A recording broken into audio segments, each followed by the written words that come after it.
Infamous in the city of Portland, this coterie of questionably committed anarchs never decided on an official name or identity. Sam, however, loudly and repeatedly defends Jackass Forever as a combination of their MO and immortal status, and he won't shut up about it.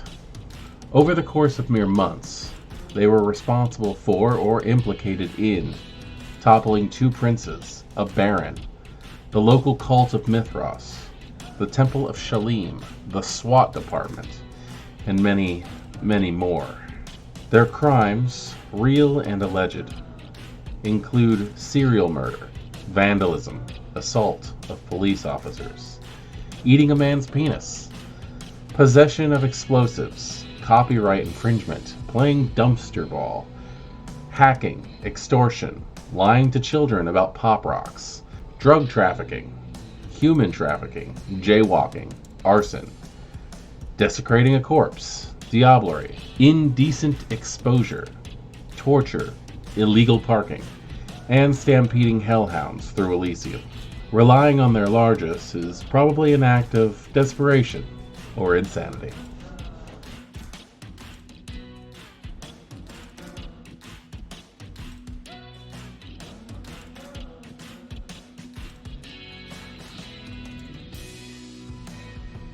Greetings, Kindred. I am Voivode Maquette, and welcome back to our World of Darkness and a very interesting episode.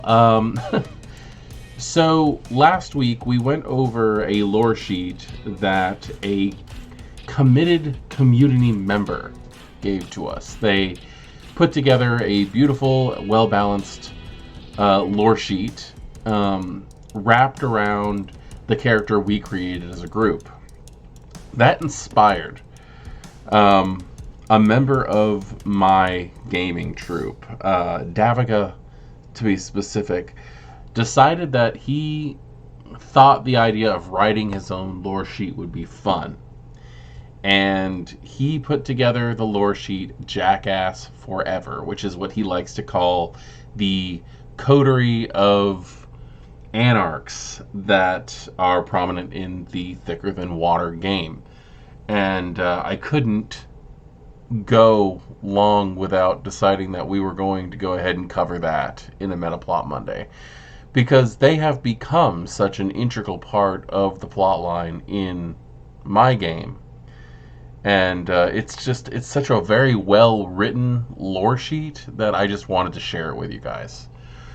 This lore sheet encompasses the main body of the coterie, to put it short, or the gang. I don't know really what you want to call a coterie of anarchs, but it covers the original 5 members before Justin got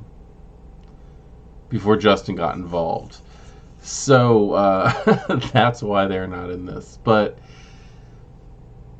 it's reading through this one, it just became such a joke. I've read this to several other people, and I've actually had people ask if they can have it.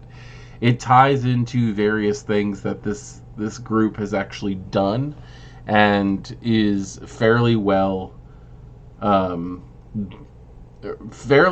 out there for what the story is.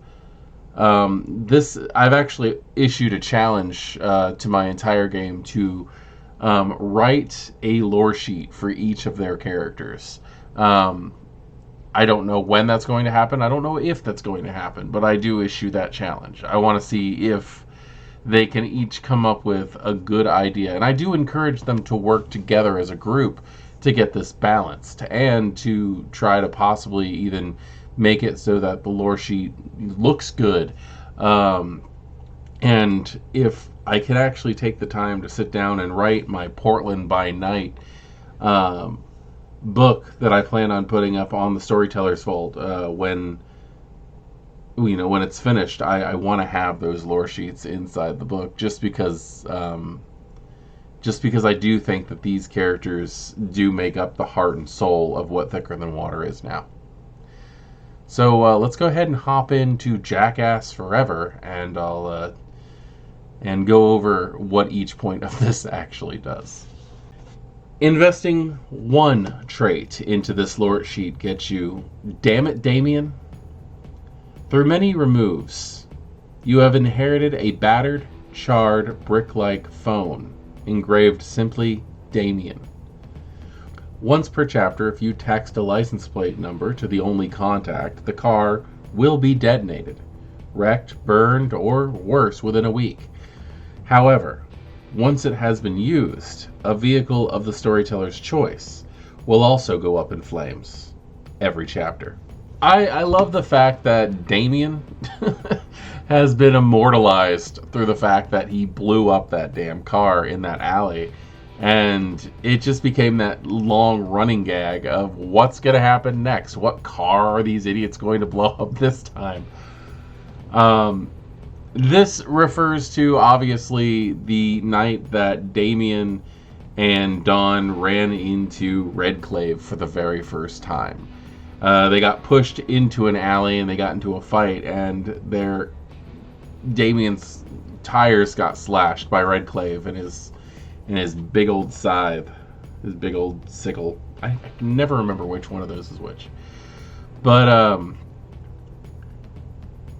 instead of getting out of there with the car or calling AAA or removing whatever evidence they could, when Damien heard sirens coming in the area and saw that the car was on fire already because Dawn had used chemistry to make everyone in the area believe the car was on fire, even though it was not, he detonated explosives in the back of the car. And now, for the low price of one trait, Sam will make sure that happens for you in honor of Damien. Investing 2 traits into the sheet gets you, damn it, Dawn. In times of trouble, Dawn Rose always had a place to turn to, and she's taken the time to mentor you in her ways. Within your home city, you are never more than a mile from an RV, camper, or other location that you can use as a one-point haven overnight. After a little while, Dawn really embraced the Ravno lifestyle. And Dawn was such an interesting character because we wanted to address the idea of what would happen if someone drank the blood of Zapathasura, which was the Week of Nightmares level 5 for that lore sheet. And with everything that had happened in the novels concerning Hesha, who is Dawn's sire, so a follower of Set, a member of the Ministry, there's no reason why we couldn't say that he had a sample of that blood. He was there when everything happened. So we decided to go ahead and go with that, to lean into the fact that Hesha should have a sample of Zapathasura's blood. And Dawn just basically internally mutated. We basically said that if you drink a 3rd generation's blood, especially one that is like actively still live, like, not that Zapathasura is canon alive, but like its blood is still alive. It will not die.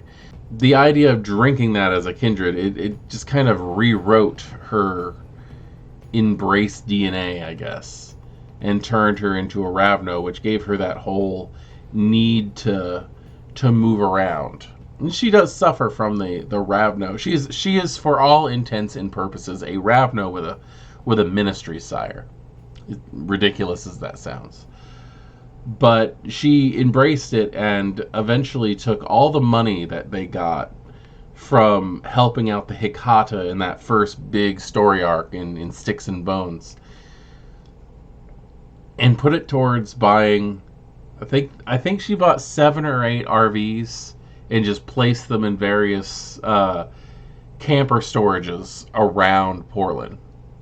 And she was never far away from a haven, and she's taught you in these ways. It's actually a really good way for a vampire to survive, as she just had like a camper and a moped at every site. Investing 3 traits into this lore sheet gets you, damn it, Deacon. You have a handful of bloodstained notebook pages, written in an elaborate code, By painstakingly decrypting these notes, you may learn the rituals of Shalim. From Cult of the Blood Gods, page 93 through 96. So long as you meet the other prerequisites. I gotta say that I'm actually very impressed by the fact that Daviga included the fact that you need the prerequisites. This is obviously a lore sheet that has some high cost, and that is the fact that you need to have Oblivion to be able to use this. This is obviously in reference to the fact that the Amici Noctis had actually started to work with Deacon to teach him the Cult of Shalim's rites. The Cult of Shalim was a plotline in the early part of the game that kind of it really was going to be the all-encompassing, because I really wanted to, as a storyteller, dive into the cults of this new system, and through the characters / players not knowing what the moon phases were, because we were doing like a whole on the night of the full moon thing, the storyteller, me, not wanting to like remind them what the moon phase was when you can just look it up on your phone.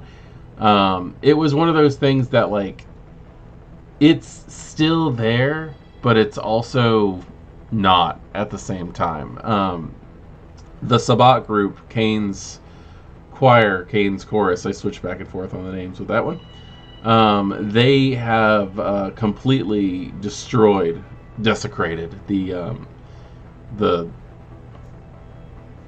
underground cavern where the Cult of Shalim would meet, because they see it as infernalism. Any kind of blood sorcery where you are worshiping something else as a god, such as the Cult of Shalim worshiping Shalim, they would see that as infernalism. As mean as people think I might be for having Damien killed off like that.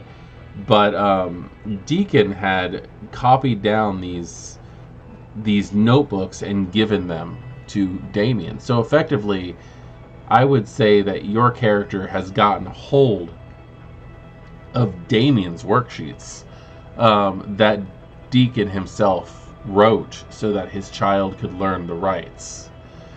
Didn't go too well for him. Investing 4 traits into this lore sheet gets you shit, Sam. Sam Heron was never very secretive about the fact that his name was an alias. Once per story, he is willing to provide you with a brand new false identity, and to fleshcraft you a new face to go with it. Sam doesn't deliver, though. You must travel to Portland to receive these benefits. I like the fact that Sam is out there working as a mask provider. Quite literally. He's rebuilding faces and stuff. And Sam Heron was originally written as a Brujah, and he's still played as a Brujah to this night, and I love that. Investing 5 traits into this lore sheet gets you Wrecking Crew. You are owed a very significant boon by Portland's Baron, Tinia Jabbar, and you can call it in once. In the following nights, the Anarchs descend on your city, breaking windows, burning cars, exploding infrastructure, and stealing nonsensical shit like doorknobs and trash bins en masse. Choose a background such as Herd, Influence, Haven, Allies, Retainers, or Resources. When the smoke clears, every other kindred in the city will have a maximum of 1 point of that background left. The implications of Wrecking Crew are ridiculous. You call in a favor by Tinia, and basically every Anarch that owes her, that respects her, rushes in and completely destroys what makes your city a city. It's not the buildings, it's what hold those buildings together. The fact that you can actually target specific backgrounds is just ridiculous. And the fact that it brings them all down to one. You really should talk to your group about this if you're going to do this, if you care. Because it does not say the Camarilla will be brought down. It says that every kindred in the city will be brought down to a base of 1 in that specific background. That's really messed up. It's really messed up, but it's also not the worst thing that I've seen on a lore sheet. Like, level 5 lore sheets, especially in the Anarch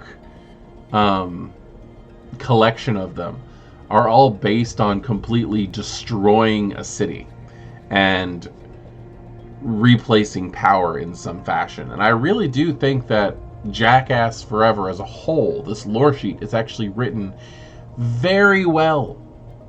Very well. I'm going to see if I can find a way to put this lore sheet PDF available in the description below. But like, this is such a fun lore sheet, and I want to know. I've spoken to one person already and gone over this lore sheet, and they're like, I want this. I want to know if anybody uses this. It's such a fun lore sheet. Anyway, I love to see that my players are being inspired to create not just characters to play in a game, but lore sheets that can help form it. Jackass Forever, as well as the Christoph Constantine lore sheets, are going to be available 100% in my game from now on. I love the idea of people taking these and having those legacy characters from my game become just background NPCs. If they're not active in the game, I like to see them brought in as shadows that can cause some severe damage. And I think this lore sheet encompasses that very well. I am Voivode Maquette. This is our world of darkness and a small glimpse into my world of darkness. And I'd like to thank Daviga for putting as much work as he did into this. I know he enjoyed it, so it wouldn't work, but like, this is fun. And I think that it could very well cause some issues later on in my game. And I kind of look forward to that. Anyway, have a good evening.